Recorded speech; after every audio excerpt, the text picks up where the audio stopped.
Fahameraba-tsika tseray avindray atratsy tia lahady maraina fa 1 volana martsa ity manao fahasoavan'ny tompo aminao ary miaraba anao ihany koa ary mirary soa mba ho herinandro anjakan'ny herin'Andriamanitra ny herinandro eo tiavintsika ankehitriny ny tontolo andro an'io dia ahatonga anao hitombo faharetana sy ampitombo ny finoana izay fanananao fanarana ny tompo. Alohan'ny deratsika ny mofinaina an'io dia vavaksika. Ilay Andriamanitra tsara indrindra an-danitra misaotra anao izahay satria mbola afaka miantso anao amin'izao maraina izao.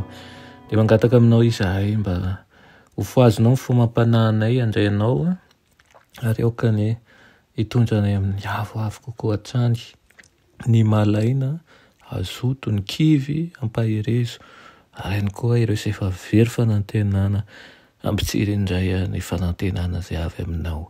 Aminaran'i Jesosy, amen. Lohateny mofinainantsika androany dia manao hoe manan-danja ny fanomezam-pahasoavana rehetra.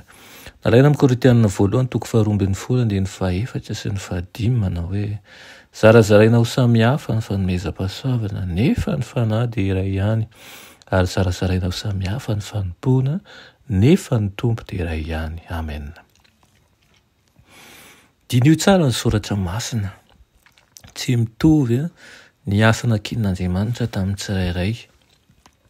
Ao anatin'ny drafiny ny isian'ny firaisana, ao anatin'ny fahasamihafana.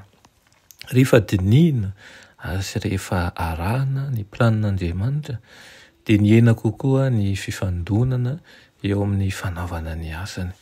Fa toy ny ananantsika zavatra maro momba ny tena anankiray nefa tsy mitovy asa izay rehetra momba azy ny tena hoy ny Romanina.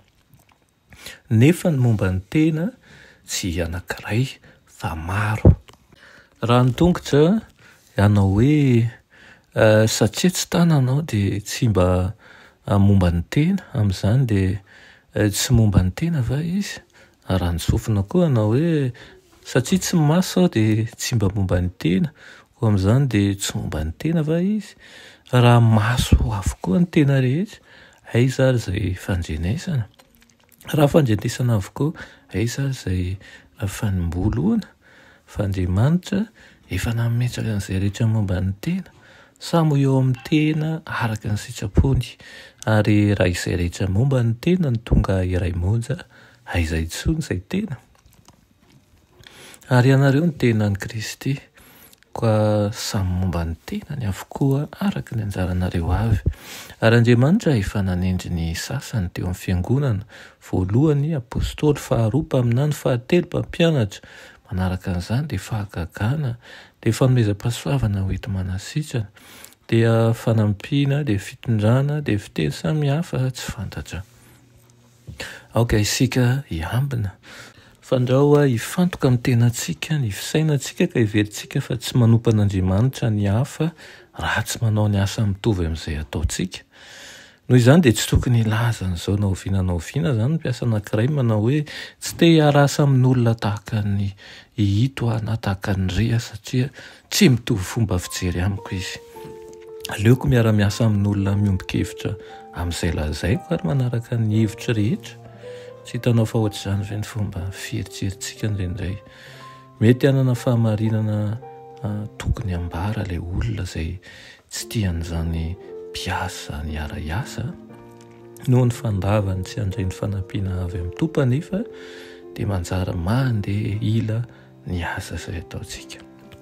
Noho izany dia aoka ny isika aika sitraka mandraka riva ny fahaiza-manao ny tsirairay fa miara-miasa ny zavatra rehetra azo izay tian'Andriamanitra eo famitana ny asa ihany koa. Amen. Andriamanitra tsara indrezan-danitro mbola misaotra anao izay amin'izany teninao izany. Tolory afo feno fanetretena izay ary amboary mba ahay hankasitraka ny fahaiza-manao ny hafa ihany koa. Na hiverinay lehibe izany, na hiverinay ho kely izany ary ahay ihany koa hifarimbona ho iray ho fampandrosoana ny asanao. Anaran'i Jesosy, amen.